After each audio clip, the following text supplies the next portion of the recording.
Asteroid City tells a tale of small-town Americana, a world that sits beneath the threat of nuclear annihilation and the onset of a world-changing event. Wait, no. Asteroid City tells the story of Augie Steenbeck, a war photographer and recent widower, as he attempts to reconnect with his family and find meaning within his grief. Actually, no. Asteroid City tells the story of Conrad Earp, a playwright in the middle of penning what will one day become the stage play Asteroid City. Wait, Okay, I think I've got it this time. Asteroid City tells the story of a television host recounting the production of hit stage play Asteroid City, from its troubled cast to its heartbroken director. Actually, wait, it's about... One second, let me get my notes.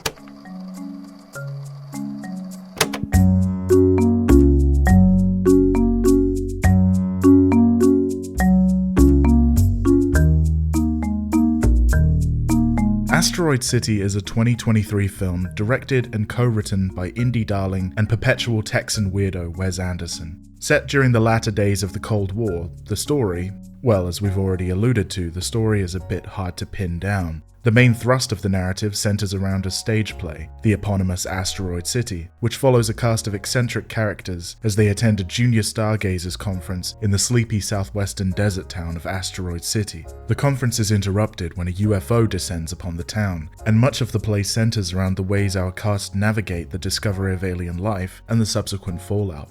We mainly follow Augie Steenbeck, played by Jason Schwartzman, a stunted photographer and father to boy genius Woodrow Steenbeck. As the story unfolds, we're also introduced to world-renowned starlet and emotional shut-in Midge Campbell, waspy patriarch Stanley Zak, the chronically overwhelmed General Gibson, singing Cowboy Montana, profoundly tender astrophysicist Dr. Hickenlooper, a whole host of scientifically minded youths, a busload of children, and an alien. This, however, is only the first layer to the narrative. The actual story is presented by the host of an anthology television program, who follows the author of the in-universe play Asteroid City, Conrad Earp, as well as the play's lovelorn director Schubert Green, and the production's various actors and crew, including Jones Hall and Mercedes Ford, the actors playing Augie and Midge in this production of Asteroid City. This portion of the narrative, filmed in black and white and framed in Academy ratio, also seems to be a dramatized version of real-world events, documenting the troubled divorce of the play's director, his tumultuous relationship with his cast, and the actors' own searches for meaning as they perfect their performance.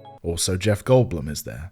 Asteroid City is undoubtedly one of Anderson's most complicated films to date. Just as 2014's The Grand Budapest Hotel uses its framing device, one of stacking layers of memoir and biography, to interrogate memory and nostalgia, Asteroid City uses its framing device of a televised documentary about the dramatization of the creation of a stage play to interrogate the ways in which we use art to express ourselves. More importantly, Asteroid City looks at how art creates emotional barriers that actively prevent us from communicating with one another.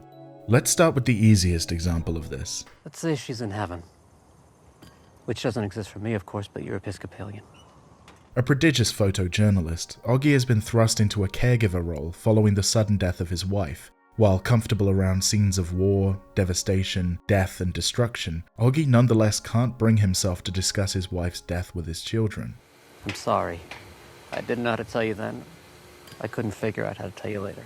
The play begins a few days after Augie has taken custody of his children, and he has yet to even mention that their mother has even died. It's only when his eldest child, Woodrow, confronts him directly that he is able to address the topic, and even then it's clear he has no way of communicating the profound grief that lies within him. Are we orphans now? No, because I'm still alive. We see this in Augie's art too. His photographs are revealing, raw, and impressive, but they're also static, unchanging, inaccessible. When confronting the alien for the first time, Augie photographs it. Later, he laments his choice. Obviously, she would have said something to him, I'm certain of it. Your mother, I mean. She would have gotten him to tell us the secrets of the universe, or yelled at him, or made him laugh. She would have had a hypothesis. Augie, unlike his communicative late wife, processes the world and the way he feels about it through his camera, a layer of detachment, a barrier between himself and his surroundings. This is mirrored by Augie's in-universe actor, I still don't understand the play. Hall is an incredible performer in the text of the movie. He's charismatic, intelligent, and devoted to his craft, changing in and out of costumes and personas as easily as one might put their hair down or change their tie. Yet throughout the film, we see that Hall is conflicted about his performance. Try as he might, he simply doesn't know who Oggy is. This comes to a rather startling head when he places his hand on the stove of a toaster oven, burning his palm in an attempt to feel an inkling of the pain his character is feeling. I guess the way I read it, he was looking for an excuse why his heart was beating so fast. Now, it'd be easy to psychoanalyze this character. Hall is a gay man in the 1950s, a famously difficult time to be a queer person.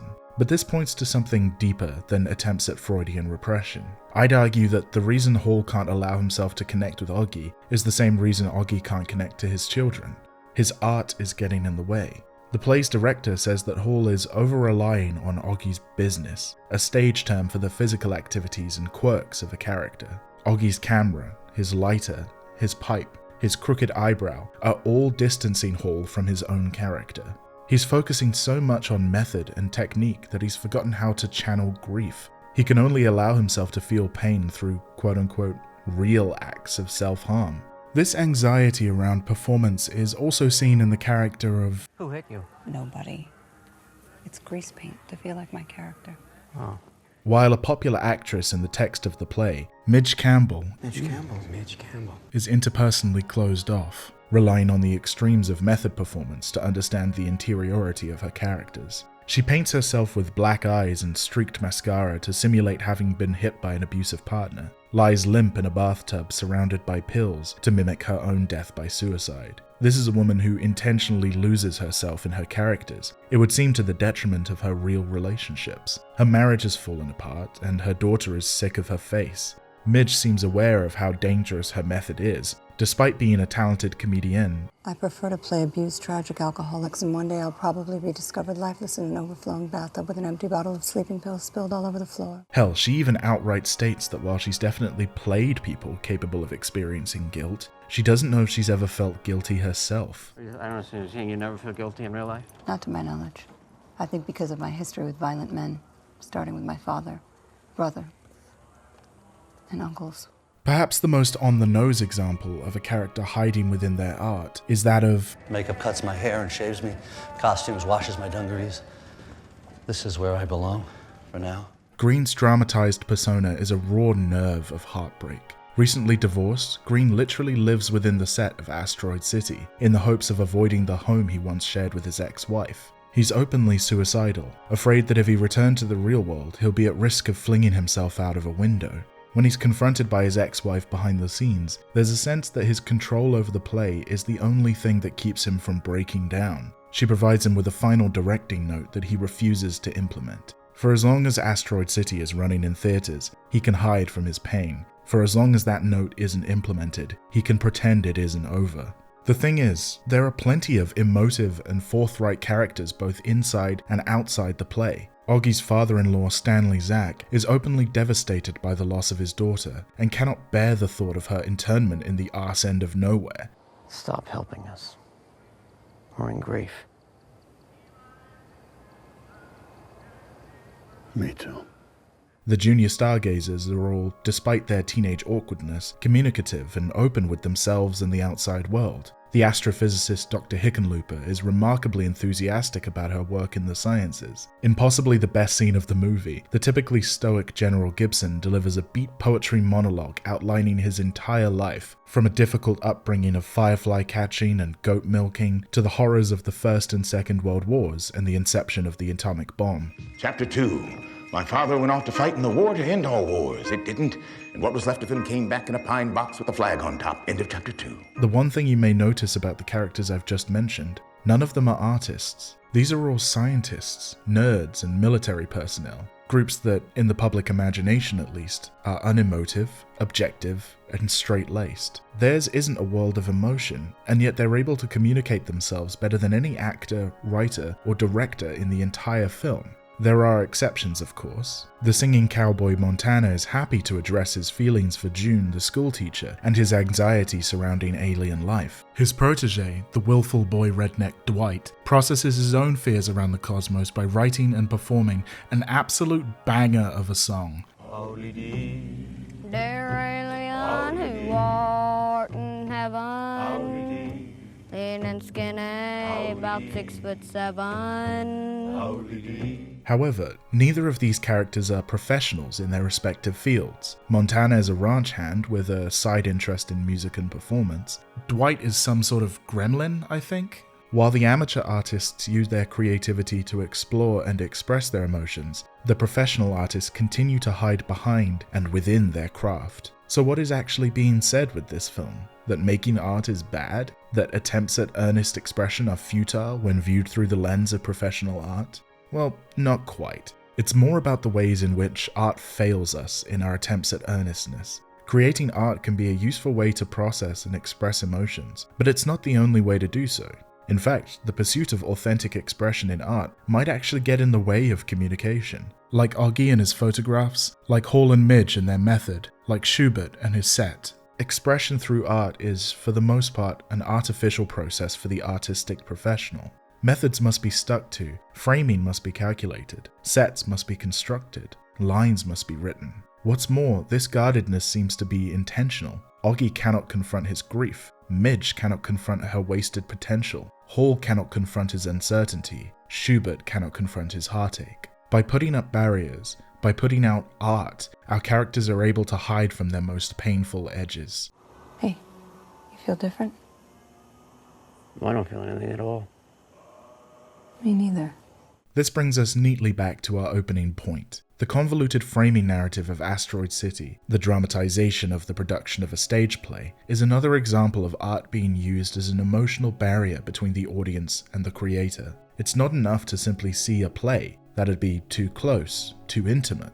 It's not enough to see a dramatization of a play. That's still too close. No, we have to witness this story through framing device after framing device, a story within a story within a story, so as to be kept at arm's length at all times. This is actually a through line seen throughout most of Anderson's work. His trademark style is remarkably artificial. His worlds aren't lived in, they're not experienced, they're colourful, static, newly painted, fresh out of the box, more akin to magazine illustrations and Barbie dream houses than realistic habitats. His characters rarely speak like real people, favouring clipped, affected dialogue delivered in stilted, unemotional ways. This is by no means a critique. Hell, half the charm of a Wes Anderson movie is seeing these magazine illustrations and dream houses come to life. What's especially interesting, however, is the ways in which Asteroid City breaks down its own artificiality. The story is told out of order, so we learn of Hall's self-inflicted injury some time before he actually does it in the production of the play. In the same scene, Midge breaks character. She,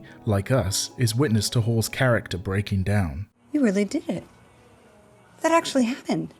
Shortly after this, the television presenter, who has thus far guided us through the documentary portions of the film, appears within the play, as though he's gotten lost on his way to work and went left at meta-narrative junction when he should have gone right. Am I not in this? Excuse me? I'm not in this. Here we see the setup and the payoff of having such a knotty, Byzantine framing device. We're supposed to get lost within it, just as our characters get lost in the art they communicate with. Throughout the story, many of the characters openly admit that despite their style, their skill, their talent, they're not really sure what they're doing. I need an answer to a question I want to ask. Okay. Am I doing it right? In one behind-the-scenes encounter, the actor playing Asteroid City's alien, lovingly rendered by lean freakazoid Jeff Goldblum, says that he's playing the alien It was a metaphor. That's my interpretation. but when asked what it's a metaphor for, he says, I don't know yet. We don't pin it down. when critics of the film say they didn't get what was going on, they too are like Jeff Goldblum, sitting in the green room in an alien costume, unable to pin down the metaphor. So what can we take away from this? Is Anderson warning us not to walk the path he's taken, to forgo the deliberateness of art in favour of the spontaneous nature of emotion? Buggered if I know. What I do know is that Asteroid City is a fascinating look at art and its relationship to those that create and consume it. For all its Cold War set dressing and extraterrestrial mystique, the story is, to quote Midge, about Two catastrophically wounded people who don't express the depths of their pain because we don't want to. Do you agree? Uh-huh. Let's Let's change the subject, shall we? That's my speech. Thanks very much for watching, folks, and thanks to the astounding LP Mills for the typically wonderful script. If you liked the video, consider leaving a like or a comment, as that really helps us out. And if you'd like to see more from the UDS crew, subscribe to our movie, gaming, or music channels. My name's Drew, and I'll see you in the next one.